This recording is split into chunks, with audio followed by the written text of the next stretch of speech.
This is the CBC Evening News.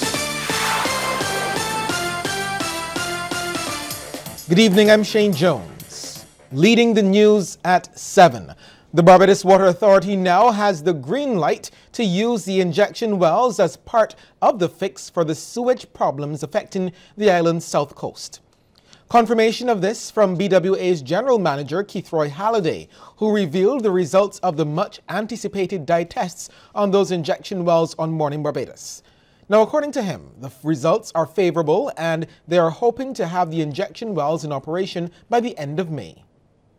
I think it has satisfied the cautionary concerns or the concerns that EPD would have expressed, Coastal Management Unit, Ministry of Health, and a number of other stakeholders.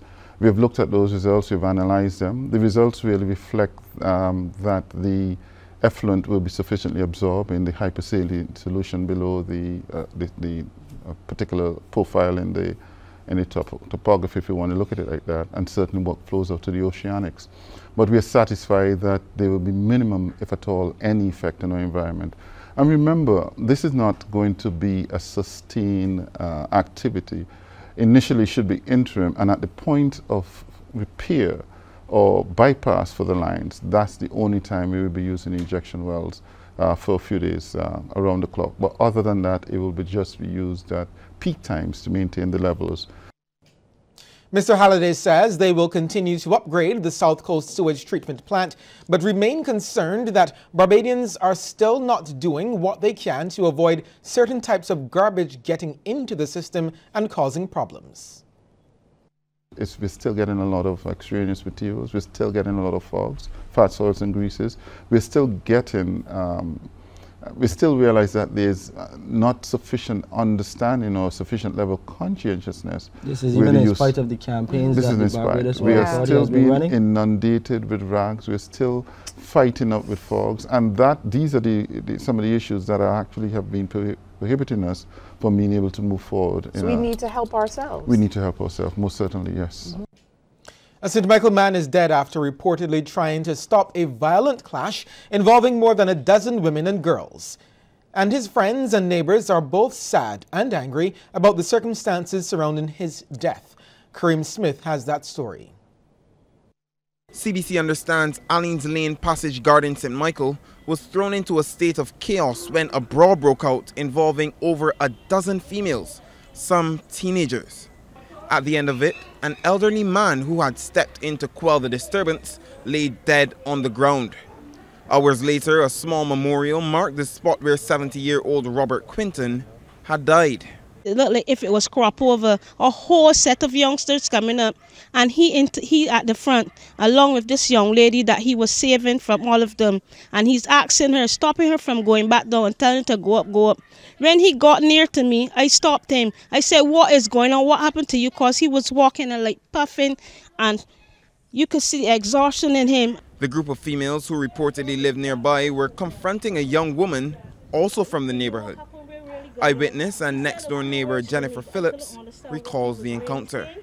While he was standing up, they was talking to him again and telling him, "You need to stop, look how you looking."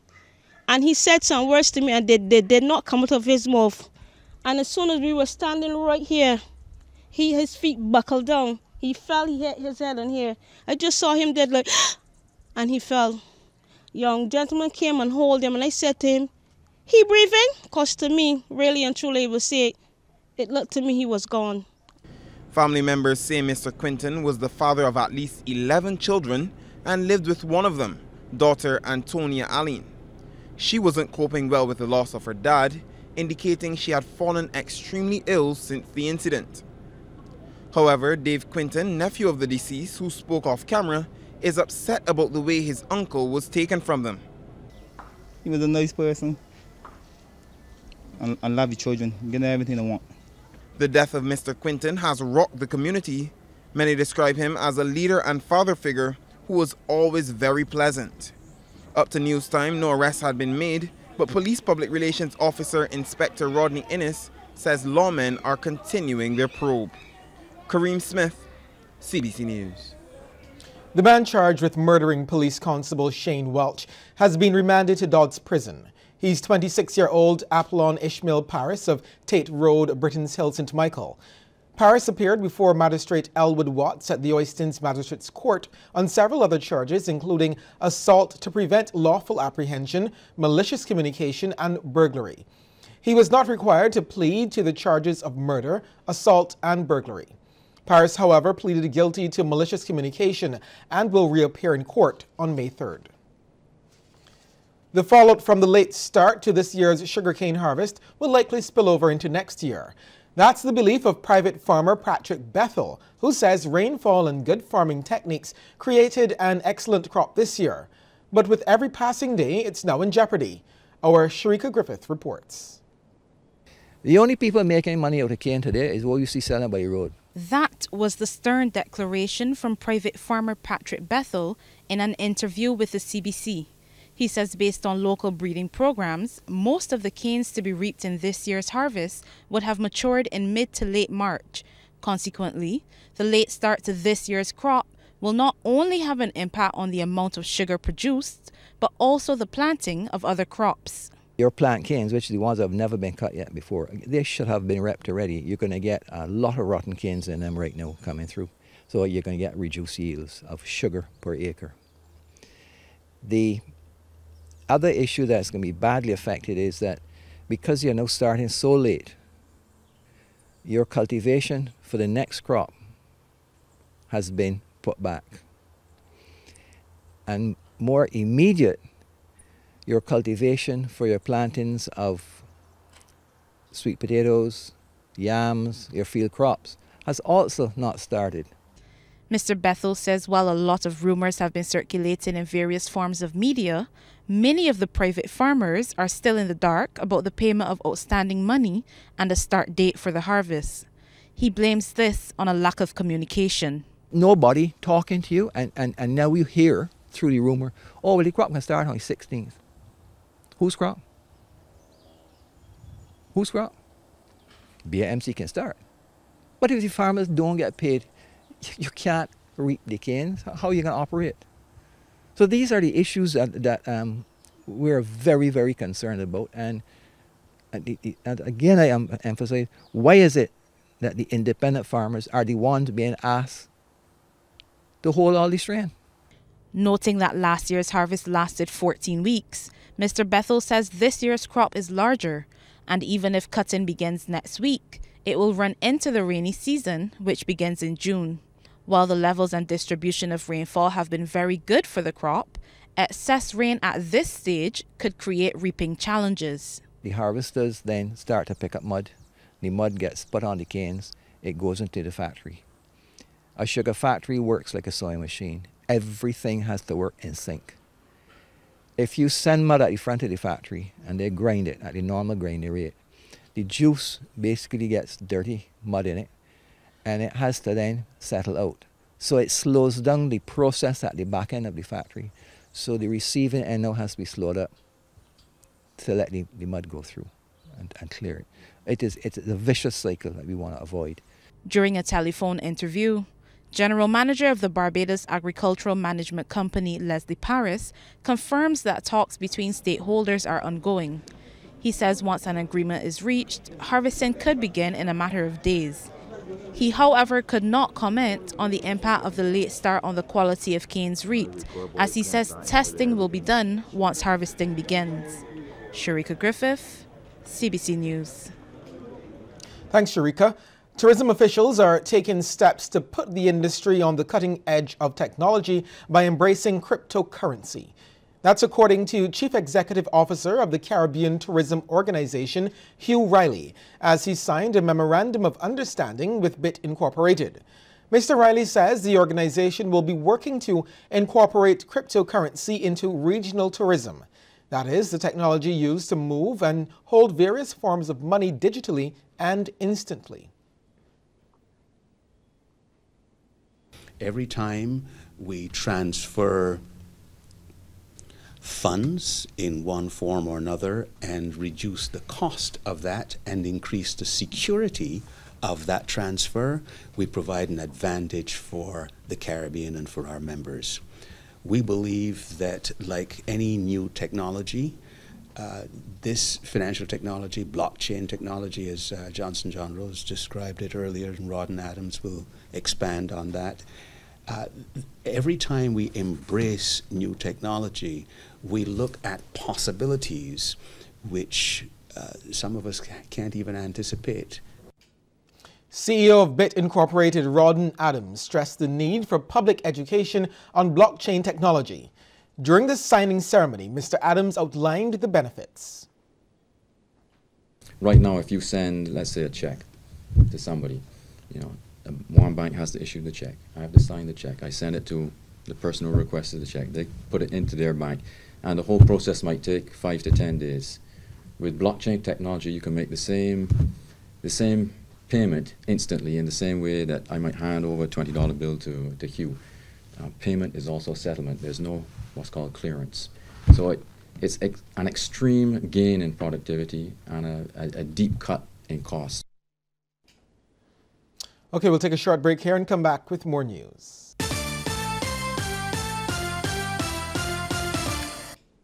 With CAPE and CXC examinations set to begin in another month, the issue of paying teachers for marking SBAs has once again surfaced. And according to President of the Barbados Secondary Teachers Union, Marianne Redman, her union's position has not changed. Our members must be paid to correct all of CXC's exams, of which the SBA is a part. Ms. Redmond says the issue has surfaced in other countries, including Jamaica, which has been asking students to pay a fee, which is then paid to teachers. However, the BSTU president does not agree with this move. Now, my position is that students should not have to pay CXC any more money than they are to register for the exams, any additional money to correct the SBAs. That should be something that CXC should be doing. That is our position. It's almost time again for the annual Barbados Secondary School Entrance Examination. And as usual, thousands of Class 4 students across the island are busy preparing. Many of them have sacrificed their Easter vacation to capitalize on some additional revision sessions. While students at the Wilkie Cumberbatch and St. Giles Primary have mixed feelings about the test, they believe they are ready. It is a little bit tough, but I am ready. I feel very good and I feel that I will pass and make it to foundation. I think I'm ready and I think I'm going to do well. I feel, excited and just excited. Feeling frightened because I am not putting in good enough work really, and that way I'm here and I am pushing harder to get through these classes and work harder. Teachers explain the classes help students to correct any mistakes, practice and get familiar with the examination conditions. At this point in time, there's a chance to do many things, many new things. So we just go over the concepts that we've taught over the year, class 3 and class 4 years, and try to get them exam ready. Right now, this morning, we were looking at comprehension. It is a very difficult subject because, yes, comprehension is very difficult. We normally think that it's easy because the answers are found inside the passage, but if you do not understand what you're reading, you may answer incorrectly. Also, many students, although they're able to read, they're reading but not understanding. So it is not as easy as everyone thinks it is. The Barbados Hotel and Tourism Association sees volunteerism as a niche area that can grow in Barbados. This is the view of Chairman of the BHTA, Roseanne Myers. Mrs. Myers' comments came during the start of Sandals Reunion Week. Do you have a skill where when you come back to the Caribbean, there's some 1-hour session you can share with some young entrepreneurs? You can talk to the hotel. I'm sure Angela and some of the staff here can help you. Do you want to give back to this island that you have actually made your home? We would be very happy because we feel that in the world we are stronger. Mrs. Myers also says Barbados is committed to the tourism sector and is working on plans for the future of the industry. She says tourism at its base is an exchange of culture and language is no longer a barrier. People are people. People want to be treated specially and with respect, no matter where in the world you are. You are fantastic ambassadors. And I think that that's what we can agree to do together. Everywhere that we go, we can exchange that culture and that feeling that the world is really way more tolerant than the news sometimes suggests. And the spirit that has been created here at Sandals really says that very well. We are potpourri tonight of different cultures, all enjoying good and really excellent service and entertainment. We're sharing with each other. And we, as a Barbadian culture, we are very embracing of the fact that so many of you decide to come and spend some time with us. Barbadians and nationals from select islands will be afforded the opportunity to further their professional development through the Career Development Institute. To take advantage of it, they will have to participate in the 2018 Caribbean Rising Stars in Beauty competition in the areas of hairdressing, makeup, and barbering. The winner will benefit from a fully paid scholarship to complete a CVQ in cosmetology, among other prizes. The competition begins on May 1st with the live finals slated for August 25th. Business Development Assistant Alika Walker says the CVQ presents several benefits. The CVQ in cosmetology, accredited by the TVET Council, allows Barbadians to apply their trade outside of Barbados, as it is recognized regionally in Canada and the United Kingdom. In celebrating CDI's 20th anniversary and also the 4th year for the competition, we are determined to attain our goal of reaching talented persons from all 11 parishes. We have also embraced participants from the region through our promotion on Facebook, which has led to interest shown by other Caribbean islands to enter the competition. We are pleased this year to accept entrants from St. Lucia and Grenada, and at this stage, and also to open our competition to entrants from other territories. 2016 winner in cosmetology Kimberly Worrell and last year's winner in makeup Danica Arthur were also on hand. Both say the Career Development Institute has opened the doors for them and they have managed to improve their businesses. When I was at school, makeup opened my eyes. I was like, I don't know how to do makeup. So now I have a lash line. But career development, right now I'm going overseas to St. Vincent, open another door for me as pop-up shop in St. Vincent, and that is another door for me. The competition so far, I've had clientele message me from the posts in the newspaper. I've had people contact me. I've had a lot of people message me saying they love my work. I've had people congratulate me on winning the competition. I'm really looking forward to going through with the courses that are going to be presented to me.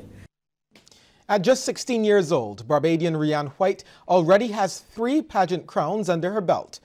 Last Sunday, she won her latest title, Miss Easterville, during that regional pageant in Union Island. She dismissed 7 older contestants to win the crown. For my previous pageants, they were here in Barbados. So yes, it was an amazing feeling, but for this one, it's slightly different. Hearing Miss Easterville 2018, Hails from the Land of the Flying Fish, was an unbelievable feeling. It was almost like it was surreal. I couldn't believe that it had actually happened. The Barbados Community College student already has her eyes set on entering another regional pageant this year. She's also looking to develop her business, Golden Glow, in the future. Currently, I've already started my makeup brand, so I wish to further develop that as I get older and eventually branch into having my own skincare line using natural products from the Caribbean. Still to come, a look at some of the stories making headlines across the region. Prison officials in Antigua and Barbuda aren't taking any chances after an inmate at the remand center was diagnosed with scabies. We get more in this report from ABS TV. There was a strong smell of disinfection products as I toured the remand section of Her Majesty's Prison Wednesday afternoon. Inmates were busy putting their cells back in order following extensive cleaning, precaution that was taken to prevent the spread of the scabies infestation. Prison Superintendent Albert Wade reported an inmate was diagnosed with the condition on Tuesday. We had an inmate who was sent to the hospital last evening, and when he returned from the hospital diagnosed that he had scabies. He has been treating for the rash for several weeks now by our in-house doctor. Because Monday was a holiday, the doctor didn't come in, and so he was sent to the hospital last evening. And when he came back, they diagnosed that he had scabies. Wade says the inmate and all his cellmates have been placed on medication and will now be housed at the prison chapel. In Jamaica, a police operation has ended up with 6 Chinese nationals in custody and millions of dollars worth of counterfeit goods seized. The goods were taken from a store and a warehouse in downtown Kingston by the Counter-Terrorism Organized Crime Investigative Branch. You name it, they have it. Sneakers, handbags, clothes. Well-known brands like Nike, Converse, Puma, as well as higher-end brands such as Michael Kors and Yves Saint Laurent. The only problem is these are not genuine brands, they're counterfeit. They're why the police raided these stores at 84 and 88 Princess Street in downtown Kingston. We have not yet completed our checks, but I'm looking at anywhere between $300–400 million because the entire store has counterfeit product of different types. The operation, led by Assistant Commissioner of Police Fitz Bailey, got underway shortly after 9 Wednesday morning. From the showroom to the storeroom, counterfeits, some in boxes and bags while others were on shelves stacked so high, getting to them posed a challenge. The police were kept busy from moving goods to making a tally. But while the police made gains with the massive seizure, some persons on the outside weren't pleased. What wrong? Explain to we what's wrong with China coming here and buy. We can't buy America any more cheaper than we are real Adidas and a real Reebok yet until when China come in. So all China for wrong for the business. Me not have a problem. I buy them shoes, I buy them clothes. Me not have a problem with it. Why my price is counterfeit goods? Me not know say counterfeit goods. The price right, so me keep on shopping. Several islands in the Eastern Caribbean were shaken by a moderate earthquake this morning. The 5.0 magnitude quake was recorded 49 kilometers off the French island of Guadeloupe. It struck at a depth of 23.94 kilometers. Several other minor quakes were recorded today off Puerto Rico and the Dominican Republic. Officials in St. Lucia are working to ensure the nation's schools are safe through a special training course for security guards at educational institutions. The program is being overseen by the Royal St. Lucia Police Force. We have a report from HTS St. Lucia.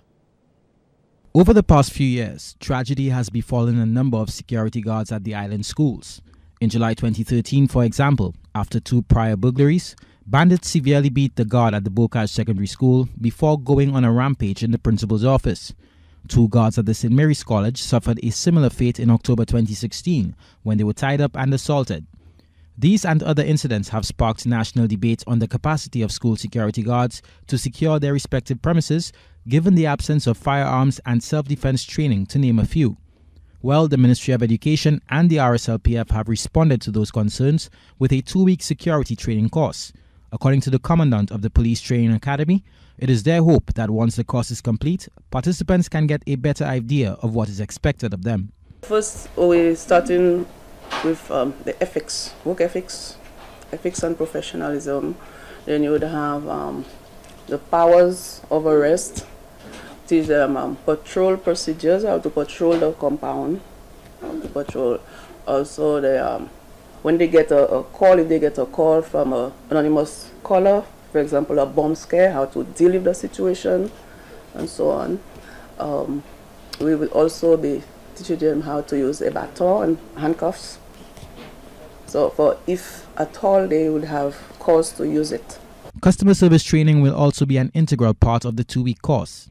It will, however, not feature firearm training, which Inspector Daisy Dolores says will form part of advanced training for the security guards at the discretion of the Ministry of Education. Alan Jifar is a guard at the Vidbute Secondary School and a participant. In St. Lucia, we have the notion of security as just being, our society still has the notion of it being just a watchman thing, and that's still how it's been looked at the schools. Prior to that training, we're just not organized. And after this training, I hope that we get organized in the sense that we are better equipped and that the operations of security would be much better than it is done. Will be much better than it is done in the past. Okay, that's all, and that the approach to the job would be much different. A peek into the world of sports is just ahead.